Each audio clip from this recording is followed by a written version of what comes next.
Welcome to the lab. You open your eyes. The alarm has not even gone off yet, and already, before your feet touch the floor, your back feels locked, your hips feel like rusted hinges, and your knees are announcing themselves the way they always do these days. That first minute out of bed has become one of the hardest parts of the day. What most people do not know is that this morning stiffness is not damage. It is biology, and it responds to movement. The right movement in the right order before you ever leave the bed. Today I'm going to show you a 5-minute routine. 5 specific movements performed while you are still lying or sitting on your bed that are specifically designed to prime your joints for the day. Not after you get up, before. Put your notepad away. You do not need to write anything down. I have prepared a free step-by-step PDF cheat sheet with every movement, every breathing cue, and every modification. It is linked in the video description below, or if you prefer, just take a screenshot of the movement screens later in the video. But here's the important part. Watch the full demonstrations first before you try anything. Correct form matters, especially first thing in the morning. Before we begin, I want to ask you something. When morning stiffness hits you, where is it the worst? Is it your lower back? That deep, heavy ache that makes rolling over feel like an effort? Is it your hips or knees that take the first few steps to loosen up? Or is it your shoulders and neck, tight from the position you slept in?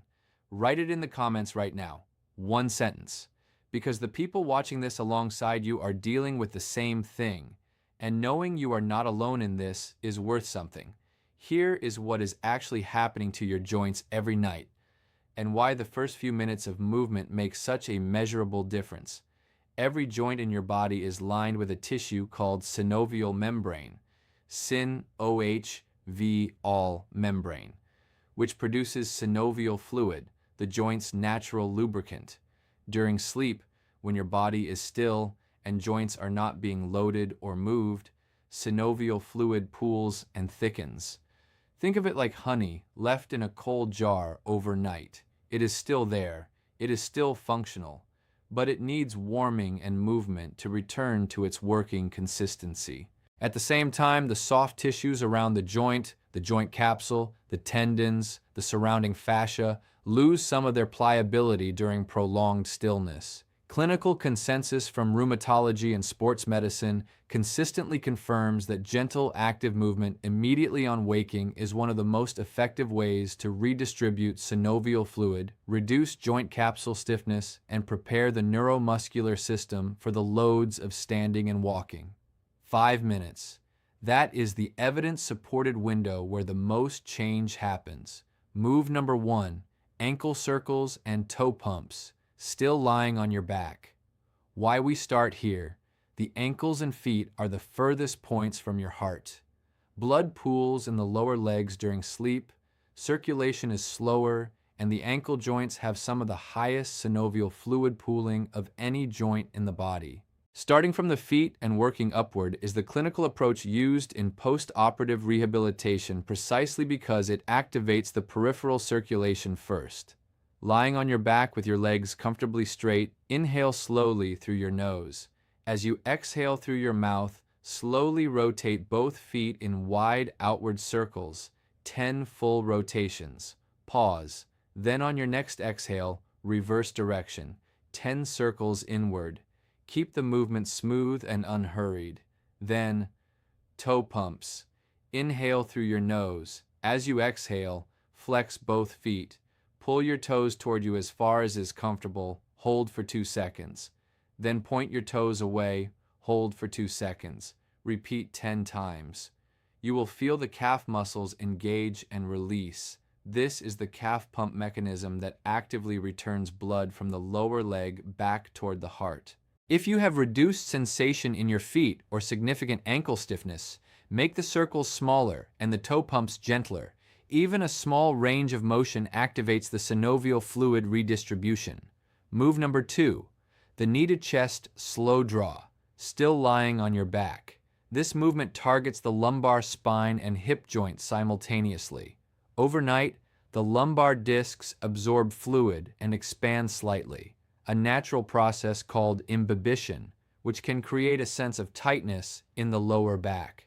Gently drawing the knee toward the chest decompresses the lower lumbar segments and releases tension in the hip flexors and gluteal muscles that tighten during sleep.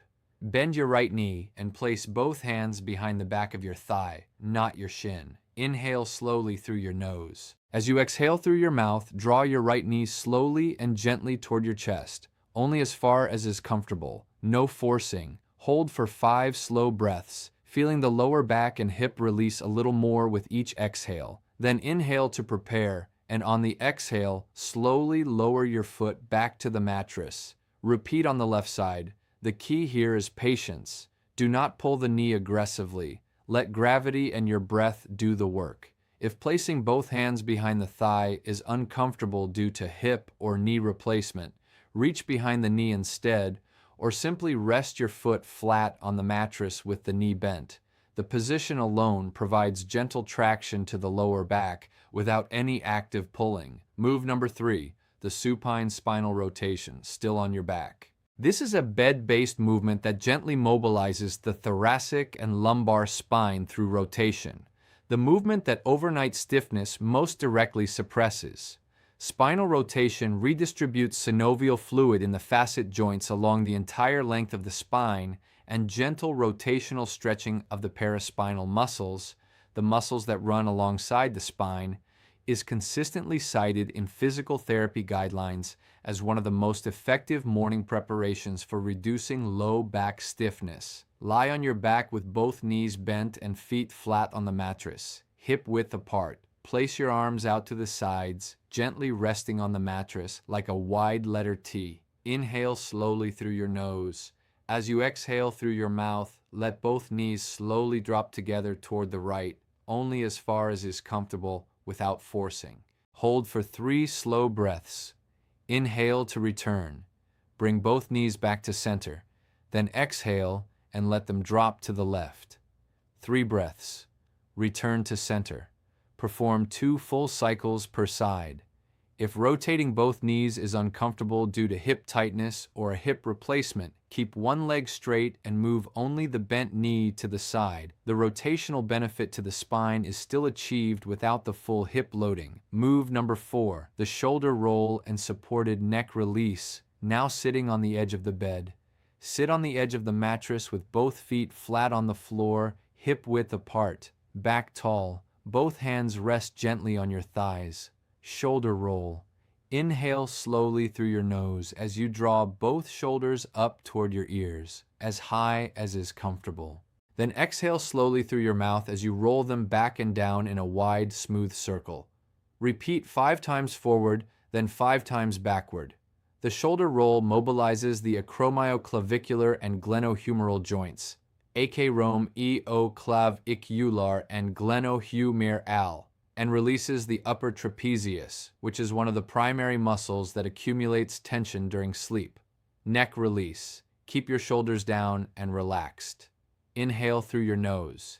As you exhale, let your right ear drop slowly toward your right shoulder, not forcing, just allowing gravity to provide a gentle stretch. Hold for 3 slow breaths. Inhale to return to center. Then exhale and drop the left ear to the left shoulder. 3 breaths, return. If shoulder pain prevents the full roll, reduce the range. Even a small shrug and release performs the same mobilization function. For the neck, if there is any sharp pain, dizziness, or nerve symptoms during the release, return to center immediately and skip this portion. Move number 5, the hip hinge sit-to-stand, the single most important movement of the entire routine. Most falls in older adults occur during transitions, and the sit-to-stand from bed is one of the highest risk transitions of the day, not because the movement is dangerous, but because most people perform it incorrectly. They lean forward aggressively, push off with their arms, and stand up too fast. After lying still for hours, this rapid transition from horizontal to vertical triggers an orthostatic blood pressure drop and places sudden shear force through the lumbar spine before it has been properly prepared. Here's the correct technique. Sit on the edge of the bed, feet flat on the floor, hip width apart. Slide yourself to the front third of the mattress. Place one foot slightly ahead of the other. Keep your spine completely upright. No forward lean of the trunk. Inhale slowly through your nose. As you exhale, hinge forward from the hips, meaning the whole trunk tilts forward as a single unit, keeping the back straight, and simultaneously press evenly through both feet to rise smoothly to standing. Pause at the top for 2 full seconds before taking your first step. That pause allows your blood pressure to equalize. Then reverse. Inhale, hinge forward from the hips, and lower yourself back to the mattress with full control. Perform this correctly twice before you walk away. If knee or hip pain makes this difficult, raise the effective seat height by folding the duvet under you before sitting. A higher surface requires less range of motion and significantly reduces the force through the hip and knee joints. One last thing before you go. If you do this routine every morning for 7 consecutive days, most people report a noticeable difference in that first-minute stiffness by day 3 or 4. Not because the joints have changed, but because the synovial fluid is now being mobilized at the right moment consistently. Grab your free PDF below or just take a screenshot of the movements and subscribe for more lab science. Stay strong, stay safe.